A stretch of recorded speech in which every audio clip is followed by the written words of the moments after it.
चलो, जय जिनेन्द्र। जय जिनेन्द्र। जय जिनेन्द्र, जय जिनेन्द्र। आज का लेक्चर शुरू करेंगे। लास्ट क्लास में हमने महावेदना और महानिर्जरा का टॉपिक किया। जितने महावेदना वाले जीव है, 7वीं 6ठी 5वीं नारकी वाले, उनको वेदना तो महा हो रही है, लेकिन वेदना महा होने के बावजूद उनके कर्म की निर्जरा बहुत कम मात्रा में हो रही है। बराबर, हमने लास्ट टाइम यही सीखा था ना। हाँ, कोई क्वेश्चन हो तो पूछिए, क्योंकि इसमें क्या है कि वेदना ज़्यादा होने से कर्म की निर्जरा ज़्यादा हो रही है, ये गणित नहीं आएगा। वेदना ज़्यादा आपको इसलिए हो रही है क्योंकि आपके जो कर्म है वो महाक्लिष्ट कर्म है, इसलिए शारीरिक तकलीफ पीड़ा ज़्यादा होगी। और जैसे लॉट में कर्म को आप भोग रहे हो, बहुत ही बड़ी मात्रा में उसको भोग रहे हो। मात्रा में कर्म तो भोगे जा सकते हैं, लेकिन वो मात्रा में भोगने से आपके निर्जरा भी मात्रा में होगी, ये गलत बात। क्योंकि निर्जरा उसी की ही होगी जो अपने लेश्या में शुभ होगा। ये समझ में आ रहा है? हाँ। लेश्या में शुभ होगा। अगर आपकी शुभ लेश्या है, आप उस कर्म को निर्जरित करना चाहते हो, आप ये चाहते हो कि मैं अब ये व्यक्ति या सामने वाली दूसरी व्यक्ति जो मुझे पीड़ा दे रही है उसको मैं माफ़ कर रहा हूँ, क्योंकि ये मेरे ही गुनाह की सज़ा दे रही है। ये अगर आपको पता हो तो ही आप महानिर्जरा कर सकते हो। समझ में आ रहा है? ये बहुत बड़ी बात है। जरूरी नहीं है कि ऐसा ध्यान योगी है, ध्यान करने वाला योगी है, सकाम निर्जरा अगर वो कर रहा है तो उसके लिए यहाँ ये बात समझनी बहुत ज़रूरी है। सकाम निर्जरा, अकाम निर्जरा, ये उसको भी निर्जरा के ही ये दो भेद। क्योंकि अगर हम समझ के कर्म का भोग करेंगे, नया कर्म बंद नहीं होने देंगे, संवर में बहुत भार देंगे, तो ही हमारे पुराने कर्म बड़ी मात्रा में से निर्जरित हो पाएंगे। ठीक है? तो वेदना वाले महानिर्जरा नहीं कर सकते, जबकि अल्प वेदना वाले सम्यक दृष्टि जीव जरूर महावेदना निर्जरा कर सकते हैं। तो ये फल था जो लास्ट टाइम में जो सीखा था। उसके लिए एक और यहाँ एग्जाम्पल भी दिया है, उसको भी हम समझेंगे कि अगर आपके पास गंडेरी हो, गंडेरी मतलब शेरड़ी का सांठा, अगर आपके पास गंडेरी हो और कोई निर्जरित ढीले शरीर वाला, गर्मी, तरस, भूख, दुर्बलता से मानसिक क्लेश युक्त वृद्ध पुरुष, अगर ऐसा कोई वृद्ध पुरुष हो जो कोशाम्ब वृक्ष की सूखी गांठों, चिकनी, टेढ़ी मेढ़ी, निराधार हुई ऐसी गंडेरी के ऊपर अगर वो प्रहार करने जाए तो ये गंडेरी बहुत मजबूत है। वो वृद्ध, जर्जरित वृद्ध, ढीला शरीर वाला बूढ़ा वृद्ध, वो परशु द्वारा कितने भी प्रहार करेगा, बड़े ज़ोर ज़ोर से अगर वो प्रहार करे तो भी वो गंडेरी का टुकड़ा नहीं कर सकता। ठीक है? लेकिन अगर उसकी जगह, जैसे बराबर इसी तरह से नारकी के जीव कैसे हैं, मानसिक क्लेशयुक्त है, दुर्बल है, गर्मी, तरस, भूख, वेदना से त्रस्त है, तो ऐसे जीव अपने गाढ़ पाप कर्म और चिकने श्लिष्ट किए हुए कर्मों पर हथौड़े से वार नहीं कर सकते। बात समझ में आ रही है? हाँ। लेकिन अगर उसकी जगह, ध्यान दो, कोई तरुण, कोई बलवान, कोई मेधावी, कोई निपुण, कोई समझदार, ऐसा कोई पुरुष, कारीगर पुरुष, निपुण कारीगर का मतलब सम्यक दृष्टि से अपने कर्मों को ख़त्म करना चाहता है, ऐसा पुरुष अगर बड़े शिमले की लीली ताज़ा, अब उसको गंडरी भी कैसी मिलेगी? लीली ताज़ा, गांठ बगैर, सीधी आधार वाली, क्योंकि उसके कर्म सरल है, उसको वेदना कर्म ही नहीं भोगना है। तो अब महावेदना कर्म और महासरल कर्म का भी भेद समझ में आया? हाँ जो अब समझो यहाँ वो उसका भी एग्जाम्पल है, जो कोशाम्ब वृक्ष की जो सूखी गांठ बनी हुई चिकनी और टेढ़ी मेढ़ी निराधार जो गंडेरी है, वो महावेदना युक्त कर्म है, ठीक है, जो आसानी से नहीं टूटते। लेकिन अगर आपके आपके कर्म बिल्कुल बगैर गांठ वाली सीधी सरल लीली ताज़ा गंडेरी जैसी हो गए, मतलब कि एकदम सरल हो गए, तो उसको तोड़ना, उसकी निर्जरा करना भी आसान हो जाता है। हाँ, वो बड़े बड़े प्रहार, वो छोटे से कुहाड़ी से, तीक्ष्ण कुहाड़ी से प्रहार करने पर भी वो बड़े बड़े टुकड़े उसका वो आसानी से कर सकता है। तो इस प्रकार से श्रवण निर्ग्रंथ ने अपने कर्मों को स्थूल, शिथिल या निष्ठित किए होते हैं। जो जीव सम्यक दृष्टि हो, जो चाहता हो कि मैं अपने कर्मों का खात्मा करूं, जो चाहता है कि मैं अपने भव परंपरा को तोड़ूं, तो ये भव परंपरा को तोड़ने का आसान तरीका है कि आप ऐसा चाहो, आप ऐसा सोचो, मन वचन काया से फिर उस कर्म की तरफ जाओ। अगर मन में वो तीव्रता ही नहीं गई आपकी, आपको जन्म मरण अच्छा लग रहा है, संसार भोगना अच्छा लग रहा है, तो फिर आप उसको जन्म मरण की गांठ को तोड़ ही कैसे सकते हो? तोड़ सकते हो क्या? संसार ही अच्छा लगेगा तो जन्म मरण होगा ही होगा। समझ में आ रहा है ये क्या कहना चाहते हैं?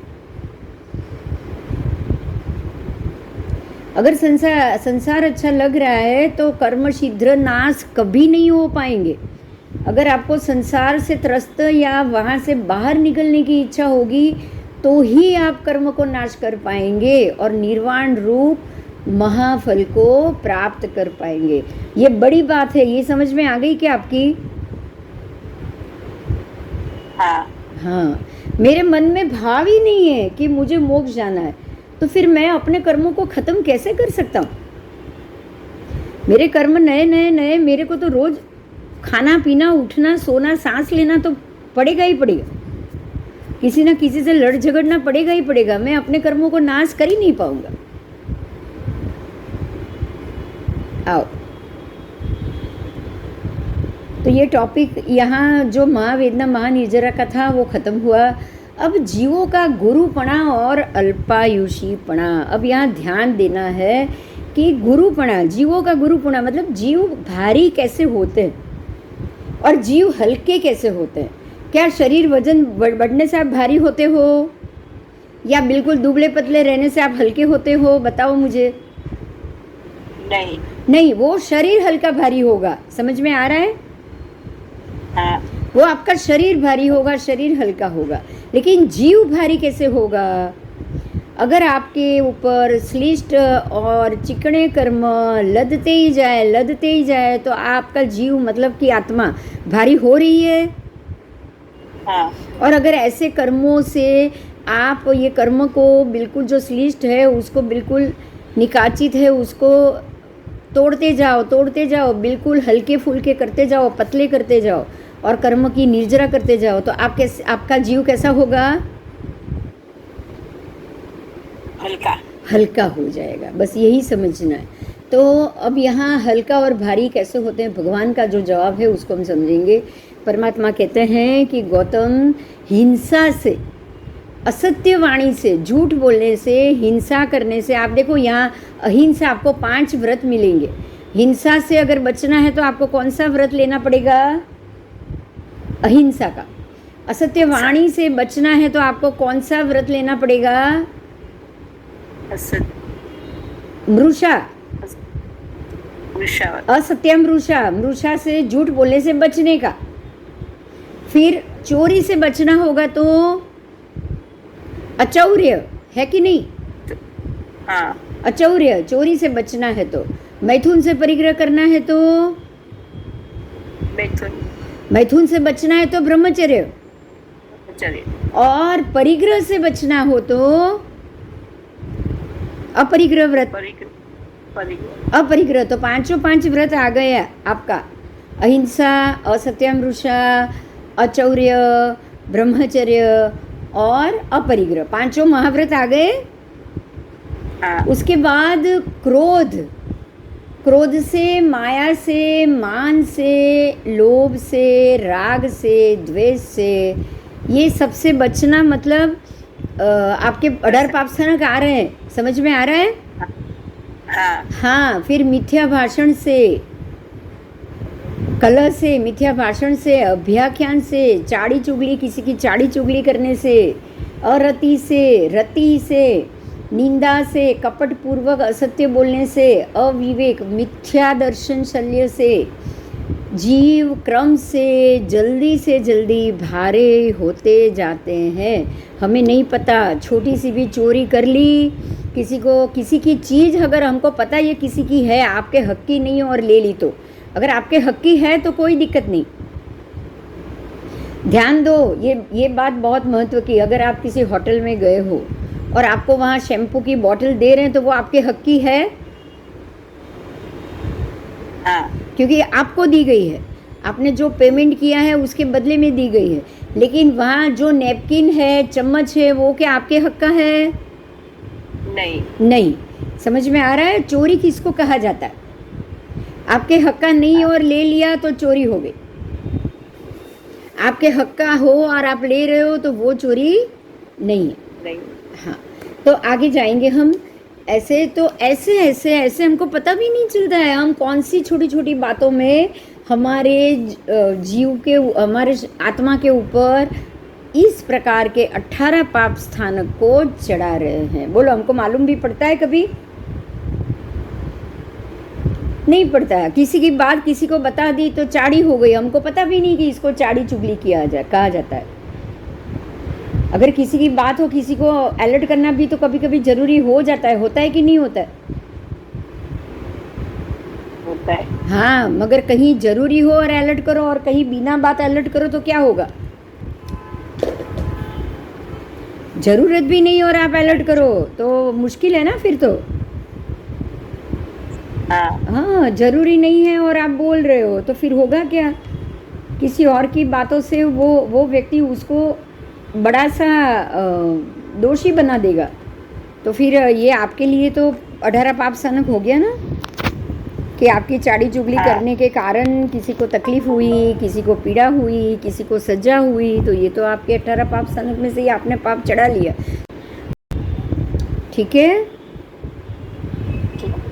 ठीक है। तो हमारा जीव भारी 18 पाप स्थानक से, अहिंसा आदि 5 महाव्रत के पालन ना करने से, ठीक है, तीव्र राग, तीव्र द्वेष और कलह से ही हमारा जीव, हमारी आत्मा कर्म लगते हैं और हम भारी होते जाते हैं। उसमें भी खास 2-3 बात बताई है कि कपट पूर्वक असत्य बोलने से, आप असत्य तो बोलते हो लेकिन साथ में कपट भी आता है, आप कपट पूर्वक बोलते हो, ये तो गलत है ना? हाँ, आप साथ में कपट भी कर रहे हो, ये तो बहुत गलत। कपट पूर्वक असत्य बोलना तो उससे भी ज़्यादा गलत हो गया। असत्य बोलने की ज़रूरत पड़े और बिना कपट पूर्वक बोलो तो ही वो काम का है। फिर अविवेक, मिथ्या भाषण, झूठ बोलने से, दर्शन शल्य, उसको दर्शन शल्य कहा जाता है। मिथ्या भाषण का बहुत सरल नाम है दर्शन शल्य।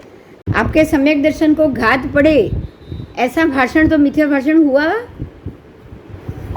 यस, मतलब झूठ बोलने से बहुत भारी हुए। मैंने कल आपको लास्ट क्लास में एग्जाम्पल दिया था, महावीर स्वामी का जीव 3रे भव में, मरीचि के भव में, उसने क्या झूठ बोला था कि धर्म यहाँ भी है, धर्म वहाँ भी है।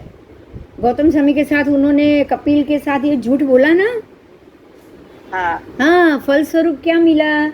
एक कोड़ा कोड़ी सागरोपम का वजन उनकी आत्मा के ऊपर आयुष्य के रूप में बढ़ गया। तो जीव एक कोड़ा कोड़ी सागरोपम के लिए भारी हो गया, मुक्त होने की तो बात चली गई।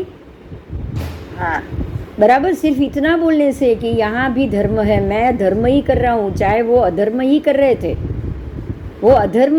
थे, उनको पता था कि मैं धर्म का पालन नहीं कर रहा हूँ, लेकिन वो झूठ बोले ना कि अगर मैंने झूठ बोला तो, अगर मैंने कह दिया धर्म नहीं है तो ये शिष्य भी चला जाएगा, इसीलिए वो झूठ बोले,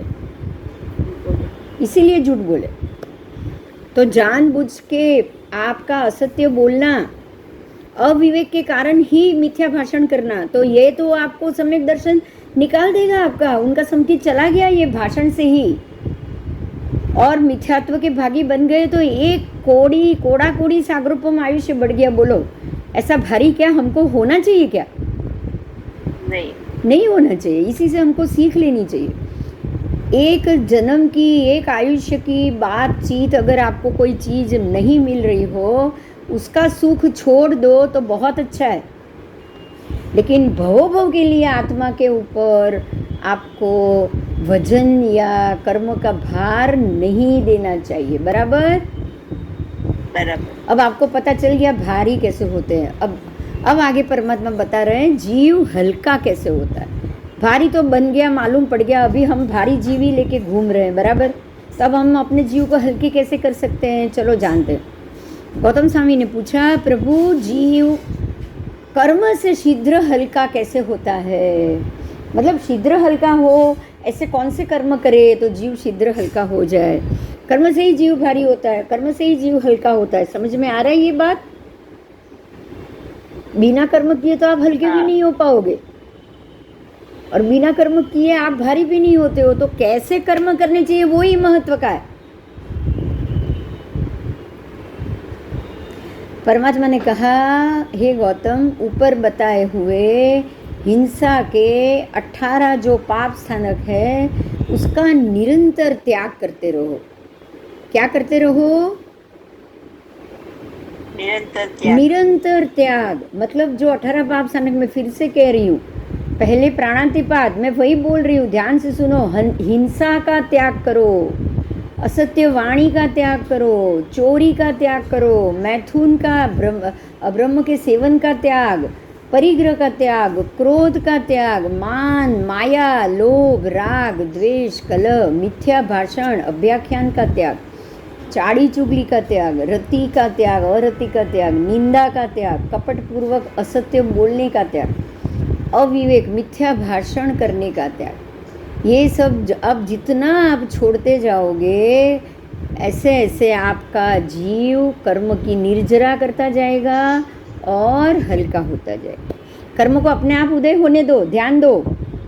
कर्म तो अपने आप उदय आ जाएगा, सामने उदीर्णा में आ जाएगा, सत्ता में से उदय उदीर्णा में आ जाएगा। वो कर्म सामने आया। अब आपको कहाँ सावध रहना है? मेरे से 18 में से कोई भी पाप स्थानक ना हो, इस प्रकार से मुझे ये कर्म को खत्म करना है। बराबर। तो जो चीज़ सामने आई, चाहे किसी की चाड़ी चुगली की हो, आपको क्या करना है? चुप रहना है। आपको क्या करना है? चुप रहना है। अगर कोई ऐसा संजोग बना कि पता है कोई चोर है, लेकिन उसको सजा अगर आपके बताने से ज़्यादा सजा होगी, तो आप क्या करोगे? चुप रहोगे बस। तो ये तरीका है। समय आ जाएगा, संजोग सामने आ जाएंगे, अब मुझे महाकर्म या महान कर्म बंध में नहीं पड़ना है। अगर आप नहीं पड़ोगे, वो संजोग निकल गया, तो जो कर्म में आप निमित्त बनने वाले थे वो निमित्त भी निकल गया। वो निमित्त निकल गया, तो कर्म उदय के वक्त आपने नया नहीं बांधा, तो अब कर्म आपके ऊपर से खर गया। बोलो, अब समझ में आ गया क्या तरीके से कर्म करता है? हाँ। अब जब तक सम्यक दर्शन ना आए, सम्यक दर्शन के बाद भव गिनती शुरू हो जाएगी। तो ये भव गिनती है क्या? आपके जितने भी भव है, आपके सारे कर्म का निमित्त ही सामने आना है ना उसमें। हाँ। जिनके ज़्यादा निमित्त होंगे उनकी ज़्यादा भव की गिनती।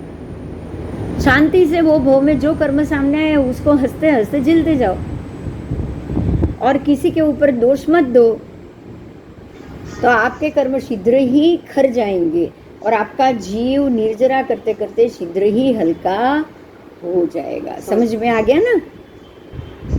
शांत कैसे होना है, ये उसका रास्ता है। इस तरह 18 पाप स्थानक का त्याग नहीं करने वाले जीवों का संसार बढ़ता जाता है, लंबा होता जाता है, कर्म पर, आत्मा पर लंबे समय तक चिपकते जाते हैं और आत्मा को, जीव को भारी बनाता है। लेकिन इसी 18 पाप स्थानक के जब उदय के समय उसमें से निवृत्त होकर जीव जब उसमें से बाहर आ जाता है, शांत हो जाता है, शांति से कर्मों का ख़त्म कर लेता है और नया कर्म नहीं बांधता है। ध्यान दो, शांति से कर्म तो ख़त्म करोगे लेकिन नया कर्म नहीं बांधोगे, वो भी इतना ही इम्पोर्टेंट। तब आप इन 18 पाप स्थानक के कर्मों में से निवृत्त होते जाओगे और आपका संसार, जीव का संसार घटता जाएगा। घटते घटते घटते इतने क्षीण होता जाएगा कि वो धीरे धीरे ख़त्म होता जाएगा।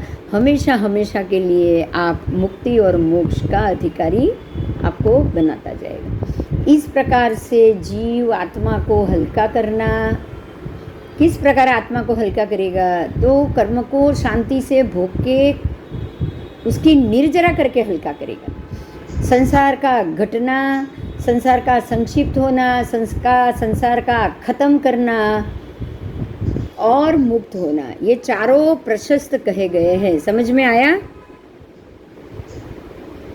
4 प्रशस्त कर्म, ये 4 प्रशस्त कर्म है। कौन सा? तो आत्मा को हल्का करना, संसार को घटना, संसार का संक्षिप्त होना और मुक्त होना, ये चारों प्रशस्त कहे गए हैं। और संसार का बढ़ना, भारी कर्मों का कर्म से भारी होना, संसार को लंबा करना और संसार में भव भ्रमण करते रहना, ये चारों को अप्रशस्त भाव कहे गए हैं।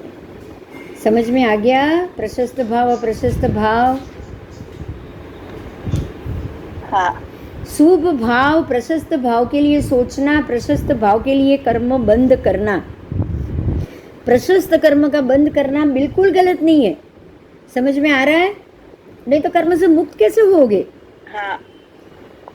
कर्म से ही बंधोगे, कर्म से ही मुक्त होगे, तो मुक्त होने के कर्म तो करना पड़ेगा ना। बिल्कुल निष्क्रिय बन के बैठोगे तो चलेगा नहीं। अंतिम 2 दिन या 1 मास की संलेखना है, तब आप निष्क्रिय हो जाओ। समझ में आ रहा है? सारे कर्म से मुक्त हो जाओगे, फिर आप निष्क्रिय हो जाओ, शैलेशीकरण में निष्क्रिय हो जाओ। लेकिन जब तक कर्म से भारी हो, उसको हल्का करने की प्रक्रिया में प्रशस्त कर्म तो आपको करना ही पड़ेगा। और वो प्रशस्त 4 कर्म जो है, फिर से बोल रही हूँ, आत्मा को हल्का करना, संसार का घटना, संसार को संक्षिप्त करना और कर्म से मुक्त होके, संसार से मुक्त होके मोक्ष जाना, ये 4 कर्मों को आप क्या कहोगे? प्रशस्त कर्म। क्या कहोगे? प्रशस्त कर्म। चलो, प्रशस्त कर्म, अप्रशस्त कर्म, आज आपने बहुत बड़ी बात सीख ली। ठीक है, बहुत 4-4 लाइन में ही आंसर है, लेकिन कितना बड़ा है, समझ में आ रहा है आपको? हाँ। गौतम स्वामी ने इतना क्वेश्चन कर लिया, खाली छोटा सा, कि भाई जीव भारी कैसे होता है। परमात्मा ने उसके लिए 4 प्रशस्त अप्रशस्त कर्म बता दिए। बोलो। और गौतम स्वामी ने प्रश्न किया, जीव हल्का कैसे होता है? तो 4 प्रशस्त कर्म बता दिए। चलो, बहुत बढ़िया काम किया ना परमात्मा ने। हाँ। कर्म से ही भारी होते हो, कर्म से ही हल्के, लेकिन प्रशस्त कर्म करोगे तो हल्के होगे, अप्रशस्त कर्म करोगे तो भारी होगे। यस। चलो, तो अब आपको अप्रशस्त कर्म को छोड़ना है और प्रशस्त कर्म को करना है। आओ, अब ये प्रशस्त अप्रशस्त कर्म तो करोगे, अब क्या फल मिलेगा उसका? प्रशस्त अप्रशस्त करने से फल भी तो अच्छा मिलेगा ना। हाँ। कर्म बंद कर रहे हो, प्रशस्त कर्म कर रहे हो तो उसका कर्म बंद किया, अप्रशस्त कर्म कर रहे हो तो उसका कर्म बंद किया। आओ, दीर्घायुषीपणु। जीव 3 स्थान से दीर्घायुषी, लंबा आयु, लंबा जीवन का बंद करता है। समझ में आया? हाँ। आपको 3 स्थान से आप दीर्घायुषी प्राप्त करोगे। एक तो अहिंसा से, एक सत्य बोलकर, और तीसरा श्रमण को आहार पानी उपभोग दिलाकर। समझ में आ गया अभी? हाँ। देखो, ये 3 कर्म प्रशस्त कर्म है। कौन से? एक तो अहिंसा का पालन, अहिंसा का पालन किसी भी जीव को निरपराधी आपको अपने आप जानबूझ के उसको मारना नहीं है। तो आप अहिंसा कर रहे हो, हाँ तो यही कर्म को हल्के करने की क्रिया ही हुई ना। हाँ जीव को हल्का करने की क्रिया हो गई। जैसे जीव हल्का होता जाएगा उसको दीर्घ आयुष्य मिलता जाएगा। समझ में आया? हाँ जैसे ही दूसरा सत्यवाणी, ये भी आपकी कर्म को, जीव को, आत्मा को हल्का करने की बात हो गई। हाँ और तीसरा श्रवण को क्यों, श्रवण भगवान को क्यों आहार पानी अन्न उपभोग की चीज दिलाना? क्योंकि वो संसार का त्यागी है, बराबर। बराबर। अब उसने संसार का त्याग कर दिया है, वो कमाने लिए तो जाएगा नहीं, तो उसको खाना भी तो समय पे मिलना चाहिए ना। हाँ तो उनको आप खाना दोगे तो वो क्या क्रिया करेंगे? संभव, यहाँ वो संभाव में ही रहेंगे। वो सारे 18 पाप सानक का त्याग करेंगे और पंच महाव्रत का पालन करेंगे।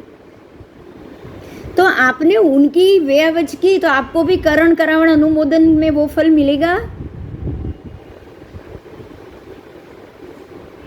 मिलेगा। हाँ, देखो यहाँ ये ध्यान देना है कि अगर आप श्रवण भगवंत का ध्यान रखोगे तो वो जो भी क्रिया कर पा रहे हैं आपके ध्यान रखने के कारण ही कर पा रहे हैं, बराबर। बराबर। तो फिर वो जो पंच महाव्रत का पालन, अष्ट प्रवचन माता का पालन, वो जो जीव हिंसा से बच रहे हैं, वो सारा करण करावण अनुमोदन के रूप में आपको फल मिलेगा। तो आपका तो पुण्य ऐसे ही बढ़ने वाला है, बिना कुछ किए भी आपका पुण्य बढ़ रहा है। तो ये पुण्य बढ़ा के क्या कराएगा आपको दीर्घायुष्य देगा कि नहीं देगा? शुभ फल देगा कि नहीं देगा? देगा। तो हमें ये 3 कर्म को रोज करना पड़ेगा। अहिंसा का पालन, सत्य बोलना, तीसरा श्रवण निर्ग्रंथ का संपूर्ण रूप से व्यावचादी से ध्यान रखना, बराबर। बराबर। और ये 3 क्रिया से जीव दीर्घायुष का बंध करता है। अब आओ अशुभ दीर्घायुषी, मतलब आपका आयुष्य दीर्घा हो तो भी वो आपको अशुभ फल देने वाला। जैसे कि नारकिक आयु दीर्घायु है कि नहीं? हाँ है। हाँ, आज 33 सागरोपम की आयु, सप्तम नारकी में इतना बड़ा आयु, लेकिन वहाँ फल क्या मिलेगा? शारीरिक पीड़ा, तकलीफ, रोज रोज मरना और अशुभ कर्म का बंध। फल अच्छा मिलेगा क्या? नहीं। तो उसको क्या कहोगे? अशुभ दीर्घायुषी कहोगे। हाँ। और उससे उल्टा, एक मनुष्य बने हो, 100 साल की आयु मिली है, लेकिन आप उसके कारण संपूर्ण रूप से कर्म निर्जरा भी कर सकते हो, मोक्ष की साधना भी कर सकते हो। तो ये 100 साल की आयु को आप क्या कहोगे? दीर्घायु। शुभ दीर्घायुष। क्या कहोगे? शुभ दीर्घायु। वो 33 सागरोपम के नारकी के आयु, सप्तम नारकी की आयु से के सामने ये 100 साल शुभ है या अशुभ है? शुभ है। ये दीर्घायुष तो है ही नहीं ना। नहीं। मनुष्य के भव में दीर्घायु, लेकिन आप आयु की साल की कंपैरिजन में दीर्घायु किसको बोलोगे? 32 सागरोपम को ज़्यादा दीर्घायु बोलोगे। हाँ। 100 को कम ही बोलोगे। लेकिन फिर भी ये 100 साल आपकी आत्मा को मोक्ष दिला सकता है। समझ में आया? इसलिए ये शुभ दीर्घायुष। ये क्लियर हो गया? हाँ। हाँ, आओ अब अशुभ दीर्घायुष की बात करेंगे। जीव हिंसा, असत्य, श्रवण की हिलना, जो 3 से शुभ था ना, वो तीनों के तीनों अशुभ करोगे तो अशुभ दीर्घायुषी होगा।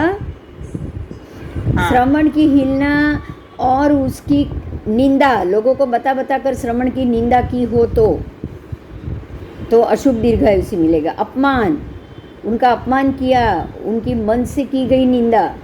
फिर फजेती, मतलब उनका बोल के की गई निंदा। फजेती का मतलब क्या? उनका बुरा बोलना।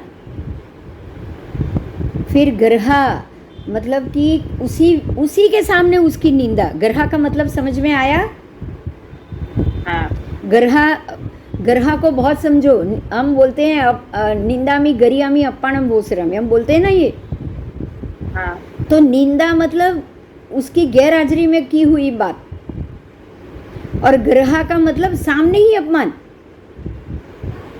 किसी की निंदा उसके सामने ही करोगे तो उसको क्या बोला जाएगा?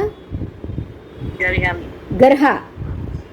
गर्हा, और वो गर्हा का मैं त्याग करूं तो गरिहामी, मेरे द्वारा की हुई गर्हा। गरिहामी का मतलब मेरे द्वारा की हुई गर्हा, निंदामी का मतलब मेरे द्वारा की गई हुई निंदा। ये निंदा, ये गर्हा का मैं क्या कर रही हूँ? अप्पाणम वोसरा। वोसिरम। आप उसको वोसरा, उसका वोसरण कर दो, मतलब आप उसको निर्जरित कर दो। आप ये बोल के क्या कर रहे हो? आपकी निंदा और ग्रहा का आप प्रायश्चित कर रहे हो। समझ में आया? हाँ रोज रोज ये बोलना क्यों जरूरी है? किसी भी कौशक के पहले आप ये बोलते हो, अनथ अनथ में निंदामी गरियामी अप्पाणम वोसिरामी, बोलते हो कि नहीं?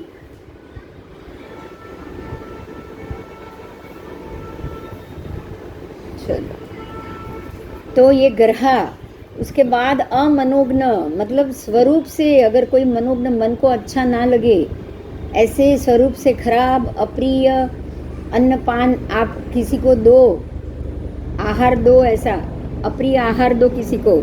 जैसे वो आपको पता है, वो एक स्त्री, मतलब मुझे अभी शायद नाम नहीं याद आएगा, लेकिन कड़वी तुंबड़ी वो रही थी ना महात्मा को, अप्रिय अमनोग्न नहीं हो रहा है, और महात्मा के उसका एक रस जमीन पे गिरा तो बहुत सारे चींटियां सब मर गए। तो महात्मा ने क्या किया? खुद आहार कर लिया, खुद नहीं खा लिया। खुद नहीं खा लिया कि इतने सारे जीवों को मारूं, इससे तो अच्छा है कि मेरे ही शरीर को मैं खत्म कर लूं, एक जीव मरे बस, इतने सारे निर्जीव जीव ना मरे।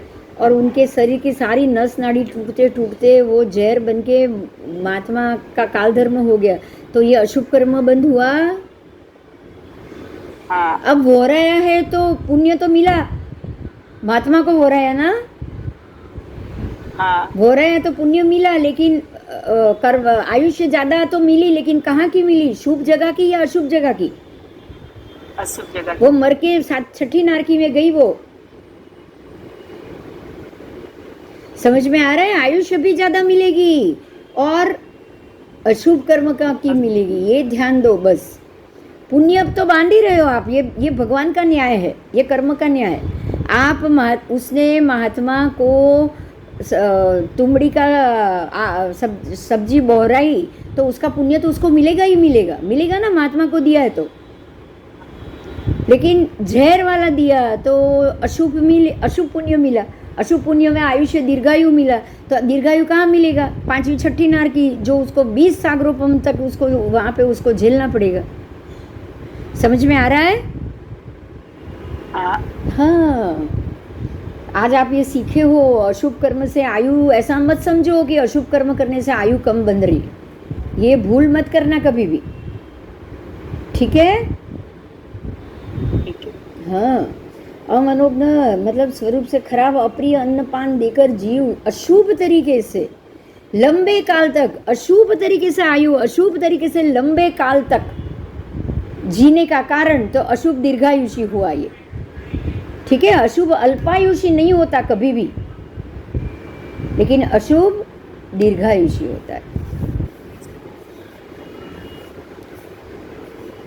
अब शुभ दीर्घायुषी, लंबे समय तक शुभ आयु, अहिंसा, किसी भी प्राणों को ना मारते हुए, असत्य मतलब झूठ ना बोलते हुए, फिर श्रवण को वंदन, उपासना आदि पूर्वक मनोज्ञ प्रीतिकारक अन्नपान आदि दो और उनकी व्यावच करो। उससे क्या होगा? आपका शुभ दीर्घायुष बंधेगा, ठीक है? समझ में आ गया? ये बहुत आज बड़ा मुद्दा था।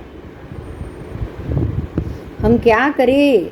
आयु तो कभी भी बढ़ सकती है, पुण्य से बढ़ेगी बढ़ेगी, पुण्य से आयु बढ़ेगी, लेकिन शुभ कर्म से शुभ आयु बढ़ेगी, ठीक है? तो यहाँ कर्म अलग काम कर रहा है और भाव अलग काम कर रहा है। समझ में आ रहा है यहाँ किसने क्या काम किया? आपके भाव से शुभ अशुभ मिल रहा है, और कर्म से, काम करने से, क्रिया करने से पुण्य मिल रहा है। समझ में आ रहा है? हाँ तो ज्ञान क्रिया दोनों जरूरी है। अब समझ में आ गया कैसे? हाँ शुभ चीज का ज्ञान, शुभ कर्म का ज्ञान, अशुभ कर्म का ज्ञान तो आपको होना ही चाहिए। आप ज्ञान में से अशुभ कर्म, अशुभ भाव लोगे और शुभ कर्म करोगे तो उल्टा हो जाएगा। होगा कि नहीं? ये चतुर्भंगी है। मैं यहाँ आपको इसकी चतुर्भंगी समझाऊं, सुनो। हाँ अशुभ कर्म, शुभ भाव, ये एक भंगा हुआ। आप अशुभ कर्म कर रहे हो लेकिन शुभ भाव से कर रहे हो, क्या होगा? अशुभ। अशुभ कर्म कर रहे हो लेकिन शुभ भाव से कर रहे हो, आपके भाव अच्छे हैं। अशुभ कर्म क्या कर रहे हो? तो किसी महात्मा को, उनको पैर में गैंग्रीन हो गया है, आप उनकी वो हड्डी काटने के लिए हॉस्पिटल लेकर गए हो और उनके पैर का छोटा सा आधा पैर काटना पड़ा तो आपने वो कटवाया। ये क्या किया आपने? अशुभ। अशुभ कर्म किया, लेकिन भाव क्या था? शुभ था। शुभ था कि महात्मा की पीड़ा कम हो। तो अब आपको क्या मिलेगा ये भंगा से? शुभ मिलेगा फल या अशुभ मिलेगा?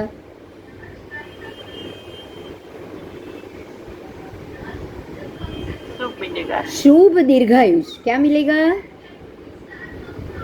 शुभ दीर्घायुष। देखो मैं इसका एक और एग्जांपल दे रही हूँ। परमात्मा महावीर को जब कान में गौशाला ने कीले ठोके तो जो वैद्य थे वो वैद्य ने जाके दोनों कीले को बाहर निकलवाया। अब उसने तो परमात्मा को पीड़ा दी ना,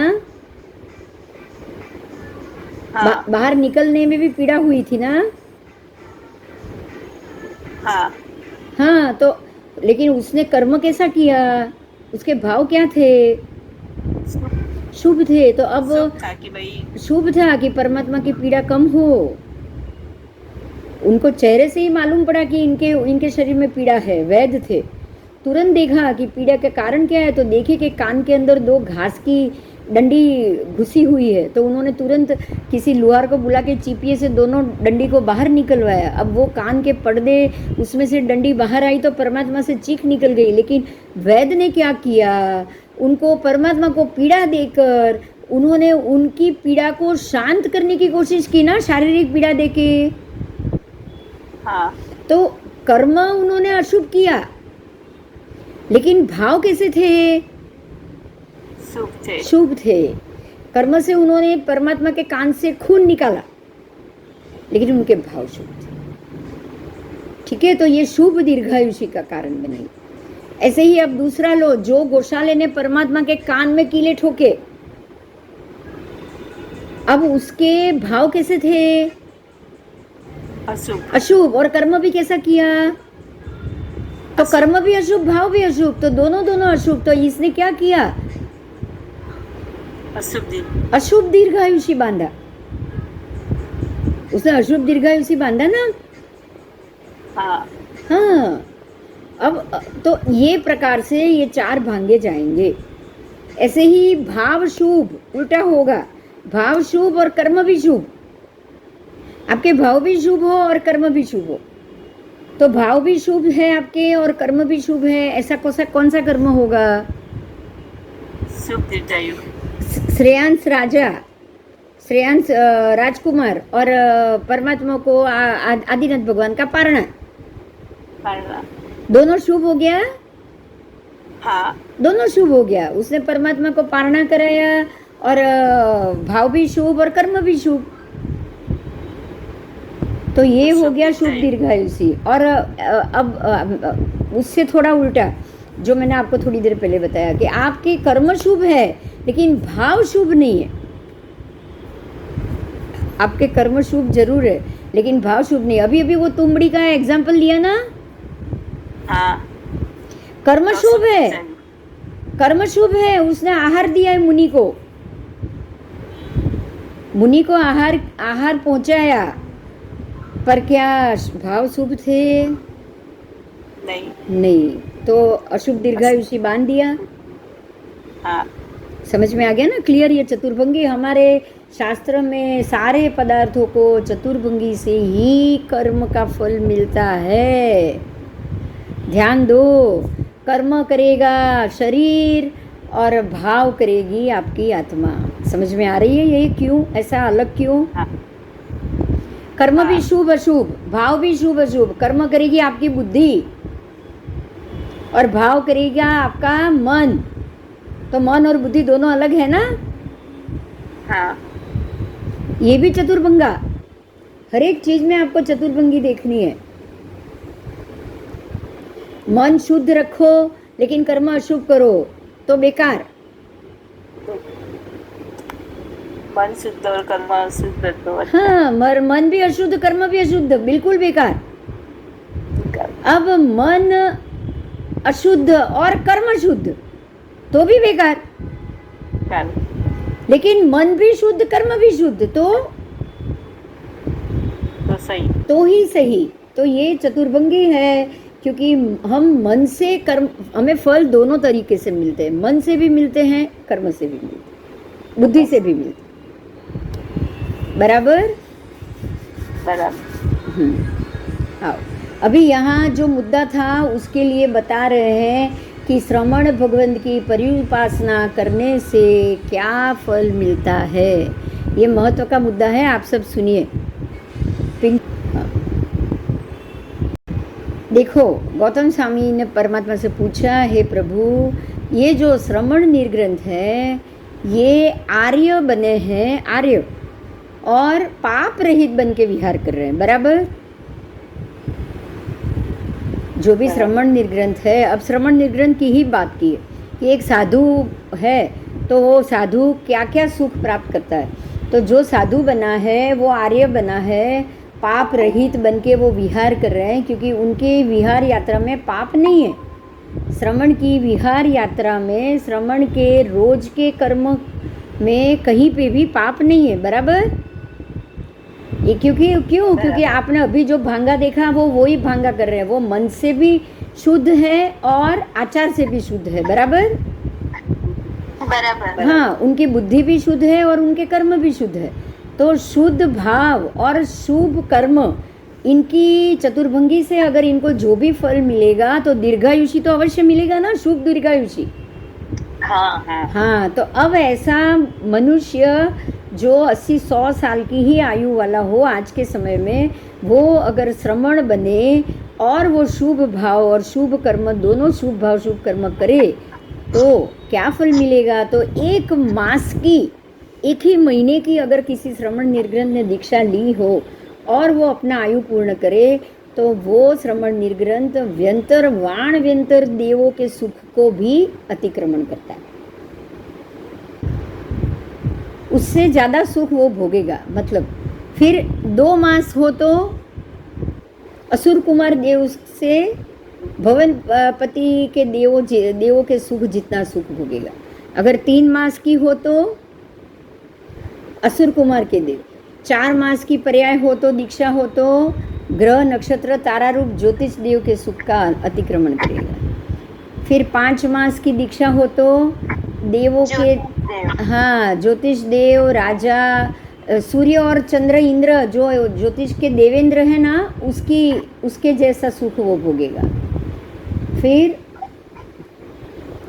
6 मास की दीक्षा पर्याय हो तो सौधर्म और ईशान, पहले दूसरे देवलोक का सुख वो भोगेगा। 7 मास की दीक्षा हो तो सनत महेंद्र, तीसरे चौथे देवलोक की। 8 मास की दीक्षा हो तो 5वें 6ठे ब्रह्मलांतक देवों के सुख भोगेगा। 9 मास की दीक्षा हो तो प्राणत आरत अच्युत देवों का सुख भोगेगा। 10 मास की दीक्षा हो तो 9 ग्रवेयक का सुख वो भोगेगा। फिर 11 मास का दीक्षा पर्याय वाला अनुत्तर देववासी का सुख भोगेगा। और 12 मास की दीक्षा वाला बिल्कुल शुद्धतर होकर सिद्ध होगा और सिद्ध के सुख का अतिक्रमण करेगा, सर्व दुखों का अंत करेगा। अब यहाँ आपको एक बहुत बड़ी और महत्व की बात आई है कि 12 मास का निर्ग्रंथ पर्याय के बाद ही जीव सिद्ध गति में जाने के योग्य हो सकता है। समझ में आया? हाँ। अब 12 मास का निर्ग्रंथ पर्याय मतलब दीक्षा हो ऐसा जरूरी नहीं। मरुदेवा माता और भरत राजा की तरह मन से भी श्रमण जैसा ही पर्याय होना चाहिए। बराबर। हाँ उनकी मानसिक स्थिति भी, अब मरुदेवा माता को तो और भरत राजा दोनों को श्रावकपणा में ही केवल ज्ञान हो गया, और मोक्ष मरुदेवा माता का था मोक्ष भी हो गया। उन्होंने दीक्षा तो ली नहीं थी, लेकिन मन से नहीं ली थी, लेकिन उनका व्यवहार मन और उससे तो उनका चारित्र अति शुद्ध था। तो उस कारण हम ये कहेंगे कि अगर आपके मन के उत्कृष्ट भाव भी अगर आपने प्राप्त कर लिए और फिर आपके कर्म बंध कम हो रहे हैं, तो आपको बिल्कुल ऐसा ही देवलोक का फल प्राप्त होगा, शुभ दीर्घायुषी बंधेगा। चलो समझ में आ गया। आज शुभ दीर्घायुषी बहुत बढ़िया और बहुत अच्छा टॉपिक था। आओ चलो आगे जाएंगे। जो साधु संयमवान होने पर भी वितराग प्रणीत आगम से कदापि चलित नहीं होने पर, ध्यान देना, अगर कोई साधु संयमवान हो और वितराग प्रणीत आगम से कभी चलित ना होता हो, आगम से ही वो अपनी सारी क्रिया और पुण्य का और कर्म की निर्जरा का आगे उसकी जीवनचर्या हो रही हो, फिर भी अगर वो दोष युक्त हो, अगर इतना होने के बावजूद भी अगर वो दोष युक्त हो, तो संयम को बिल्कुल निसार धान्य की कण, मतलब बिल्कुल सार रहित ठठणाया हुआ धान्य बीज, उसकी जैसे वो असार बनाता है। वो अपने संयम को कैसा बनाता है? बिल्कुल सार रहित बना देगा, बिल्कुल सार रहित। आप संयमवान रहो, साधु की बात की है, संयमवान रहो और आगम की प्रणालिका के अनुसार आप जाओ, लेकिन ये जाने के बावजूद दोष युक्त संयम, आपका संयम कैसा हो? दोष युक्त। तो आप कैसे हो जाओगे? बिल्कुल बीज रहित धान्य जैसा, ठठणाए हुए बीज जैसे आप बन जाओगे। हाँ, और संयम में परिपूर्णता प्राप्त नहीं कर पाओगे। ऐसे निर्ग्रंथ को पुलाक निर्ग्रंथ कहा जाता है। ऐसे 5 प्रकार से वो अपने जो संयम है उसकी स्खलना करते हैं। कैसे? ज्ञान पुलाक। तो स्खलन आदि से ज्ञान को दूषित कर ले तो वो ज्ञान पुलाक कहा जाएगा। क्या कहा जाएगा? ज्ञान पुलाक। ये है श्रवणी, लेकिन वो ज्ञान से मिथ्यात्वी होता जाएगा। फिर दर्शन पुलाक, तो शंका आदि करने से भी सम्यक दर्शन दूषित करे तो वो भी मिथ्यात्वी होगा ना। तो ऐसे महात्मा को दर्शन पुलाक कहा जाता है। उसके बाद चारित्र पुलाक, अहिंसादि गुणों की अगर विराध ना करे, अगर वो लिफ्ट यूज़ करने लग जाए, गाड़ी यूज़ करने लग जाए, अगर ये सारी चीज़ दवाई ववाई सब यूज़ करने लग जाए, तो वो कैसे होगा? चारित्र को दूषित कर रहा है, तो उसको चारित्र पुलाक कहा जाएगा। फिर लिंग पुलाक, तो अन्य संप्रदाय का वो बिना कारण के लिंग धारण कर ले, उसको लिंग पुलाक कहते हैं। जैसे हमारे ये परमात्मा के तीसरे भव में, मरीचि के भव में परमात्मा के जीव ने ऐसा किया था ना, अन्य लिंग धारण कर लिया था ना। तो अन्य लिंग धारण करने से तो उन्होंने चारित्र की स्खलना की। की तो उससे क्या हुआ? चारित्र दूषित हुआ और संसार बढ़ गया। तो ये भी क्या हुआ? लिंग पुलाक। और यथा सूक्ष्म पुलाक, 5वां अंतिम, उससे क्या होगा? जो अकल्पित सेवन, मतलब जो अकल्पित है उसका सेवन करो, और अयोग्य दोषों का मन से सेवन करो, तो उससे भी क्या होगा? यथा सूक्ष्म पुलाक होगा। ठीक है। तो साधु बनने के बाद भी चारित्र और ज्ञान और दर्शन से अगर आप अशुभ कर्म का बंद करोगे, उससे गिरोगे, तो ये आपको अशुभ बंद कराएगा। आओ, उसके बाद है बकुश निर्ग्रंथ। ये भी महात्मा के दीक्षा लेने के बाद की ही बात की है। अनेक चित्र विचित्र वर्ण वाले साधु शरीर और उपकरण को सुशोभित रखने के प्रयास करते हैं, रिद्धि और कीर्ति चाहते हैं, सुख चाहते हैं, अतिचार आदि दोष युक्त चरित्र अपना वो बना लेते हैं, तो उनको बकुश निर्ग्रहण कहते हैं। क्या कहते हैं? बकुश निर्ग्रहण। तो उसके 5 प्रकार। पहला है आभोग बकुश, मतलब शरीर की शोभा, शरीर के जरूरी, शरीर का सुशोभन करना, जैसे सेंट अत्तर ये सब यूज़ करना, मच्छर के लिए स्प्रे व्रे यूज़ करना, ये सारी चीज़ जो यूज़ करेंगे उसको आभोग बकुश कहेंगे, क्योंकि वो अपने शरीर को भोग दे रहे हैं ना। हाँ, तो ये दोष का सेवन है, उसको आभोग बकुश साधु कहा जाता है। अनाभोग बकुश तो शरीर आदि शोभा के लिए साधु के लिए अयोग्य है, ये जानते हुए भी वो उस प्रकार के दोष का सेवन करे।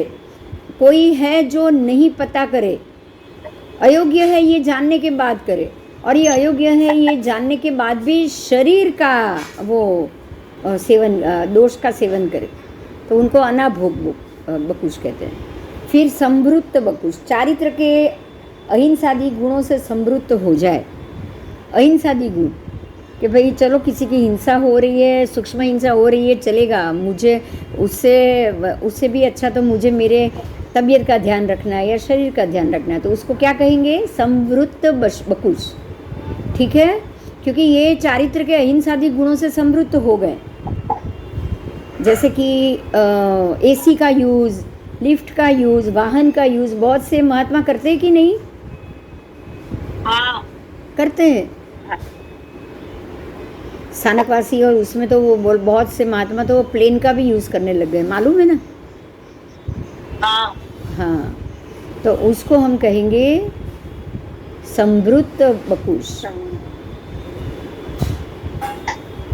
उसके बाद चारित्र के अहिंसादी गुणों से जो असंवृत्त है, संवृत्त बकुश से ये विपरीत हो गए। चारित्र आदि अहिंसा गुणों से ये असंवृत्त है, वो संवृत्त थे, ये असंवृत्त है, तो उसको असंवृत्त बकुश कहा जाता है। और आँखें तथा मुख को साफ रखने वाले, बहुत सारे महात्मा को आँखें और मुख को साफ करना अच्छा लगता है, तो कोई चेहरे से साबुन से धोए या ऐसा कुछ करे या कुछ करे, तो उसको यथा सूक्ष्म बकुश कहा जाता है। चाहे थोड़ी मात्रा, अल्प मात्रा में भी उनके अपने शरीर और अंगोपांग को शुद्ध रखने की उनकी प्रक्रिया चालू है। बराबर। अब इसके बाद कुशील का नाम दिया है, वो है 2 प्रकार के कुशील। कितने प्रकार के? 2 प्रकार। तो कुशील किसको कहेंगे? पहले तो जो दोष का सेवन करने के बाद जिसका शील दूषित हो जाए, कुत्सित हो जाए, मलिन हो जाए, उसको कुशील कहा जाता है। कुशील के 2 प्रकार होते हैं, अहिंसा, सत्य, अचौर्य, ब्रह्मचर्य और अपरिग्रह आदि। मूल 5 महाव्रत गुण है, उससे अगर आप दूषित हो जाओ, उसको क्या कहेंगे? मूल गुण से दूषित कुशील। और बाकी उसके बाद अशन, शयन, विलेपन, निर्दोष, भिक्षा, शयन, बर्तन आदि, अस्नान, आभूषण आदि का उपयोग करे, तो ये सारा उत्तर गुण हुआ। क्या हुआ? उत्तर गुण हुआ। उसको क्या कहेंगे? उत्तर गुण सेवन कुशील। ठीक है। हाँ। अब उसके भी और यहाँ जो 2 नाम है, प्रतिसेवना कुशील। प्रतिसेवना कुशील कौन है?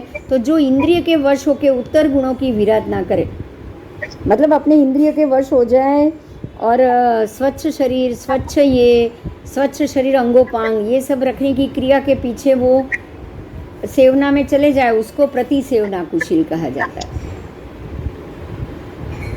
तो वो भी 5 प्रकार से उसमें दोष लगते हैं। ज्ञान प्रतिसेवना, दर्शन प्रतिसेवना, चारित्र प्रतिसेवना, लिंग प्रतिसेवना। ठीक है। और उपजीविका करने वाले अनुक्रम से ज्ञान, दर्शन, चारित्र, लिंग, ऐसे 4 प्रतिसेवना कुशील उनको कहा जाता है। उसके बाद आते हैं कषाय कुशील। किसी का माइक चालू है, जरा बंद कर दो, आवाज़ आ रही है। ठीक है, मैं बंद कर रही हूँ, आप मत खोलना। ठीक है, आओ। कषाय कुशील की बात है जो तीव्र कषाय को कभी भी वश ना हो, जो महात्मा तीव्र कषाय को कभी भी वश ना हो और लेकिन मंद कषाय को कभी कभी वश हो जाए, समझ में आ रहा है? वो तीव्र राग न करे किसी चीज का, लेकिन मंद राग जरूर रखे। जैसे कि मुझे आज ज़रूरत है तो मैं थोड़ा एसी का उपयोग कर लूँ या पंखा का उपयोग कर लूँ, तो मंद राग हुआ। हाँ, तो ऐसे मंद कषाय को वश हो जाए या छोटा मोटा गुस्से में, क्रोध में, लोभ में वश हो जाए, उसको मंद कषाय कहा गया है। उसको कषाय कुशील कहा जाता है। ऐसे साधु को कषाय कुशील कहा जाता है। उसमें भी 5 प्रकार है, ज्ञान, दर्शन, लिंग और क्रोध, मान आदि कषाय। अनुक्रम से ज्ञान कषाय, कुशील कषाय, दर्शन कषाय, फिर लिंग कषाय, ऐसे ऐसे कहा जाता है। और कषाय से जो श्राप देते हैं किसी को, बहुत सारे व्यक्ति कषाय से श्राप भी देते हैं, मन से अंदर से श्राप देते हैं, उनको चारित्र कषाय कुशील कहा जाता है। क्या कहा जाता है? चारित्र कषाय। और जो मात्र मन से क्रोध और उसका सेवन करे, उनको यथा सूक्ष्म कषाय कुशील। आपको 5 भेद मिल गए ना, यथा सूक्ष्म कषाय कुशील भी 5वां भेद। तो इस प्रकार से अगर आप तप कर रहे हो, ध्यान दो, यथा सूक्ष्म के लिए एग्जाम्पल दिया है। आप अगर तप कर रहे हो और आप कोई आके कहे आप तो बहुत बढ़िया तप कर रहे हो, बहुत बढ़िया तप कर रहे हो, और आप खुश हो जाओ, तो इसको क्या कहेंगे? सूक्ष्म राग कहेंगे। हाँ, तो उसको नाम दिया गया है यथा सूक्ष्म कुशील, बिल्कुल सूक्ष्म राग वाले कुशील, जिसके कारण थोड़ी सी भी आपकी कोई प्रशंसा हो गई और आप बिल्कुल खुश हो गए। तो ये भी एक प्रकार का राग है, राग का सेवन है। ये भी नहीं चलेगा, ये भी नहीं चलेगा। हमारे शास्त्रों में, जैन धर्म में इसके लिए एक ही बात कही है। क्या कही है पता है? देव गुरु पसाय।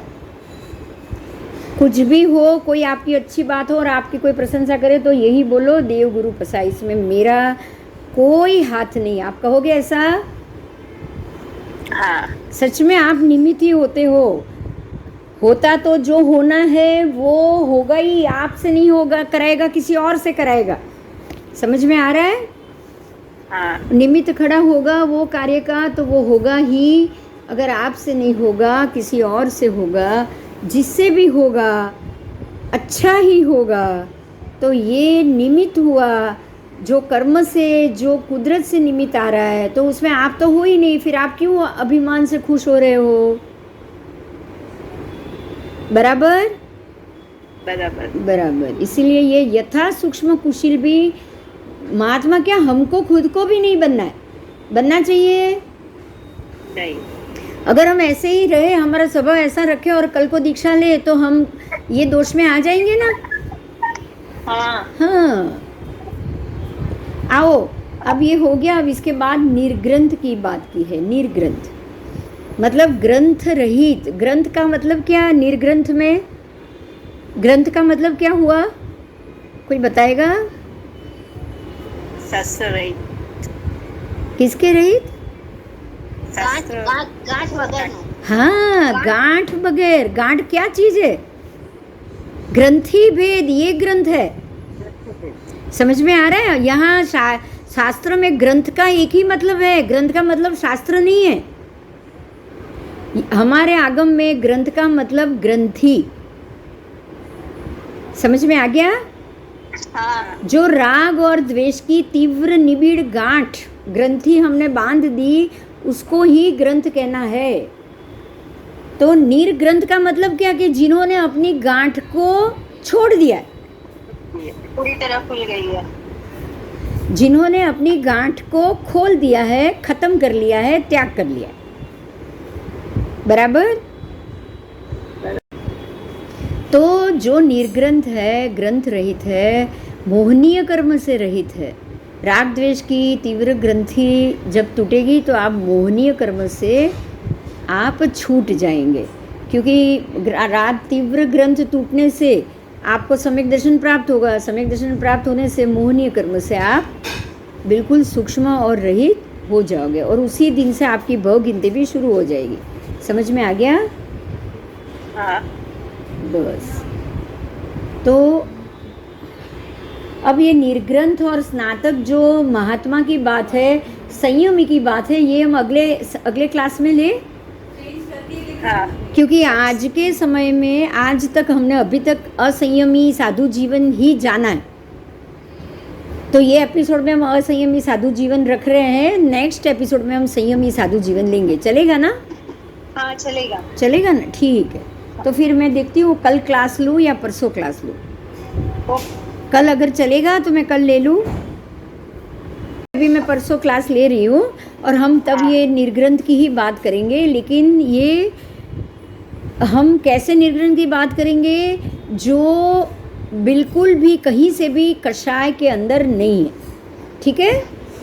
हाँ। हाँ, ग्रंथि रहित और मोहनीय कर्म से रहित निर्ग्रंथ की हम बात करें। चलो, जय जिनेन्द्र। जय जिनेन्द्र। जय जय जिनेन्द्र।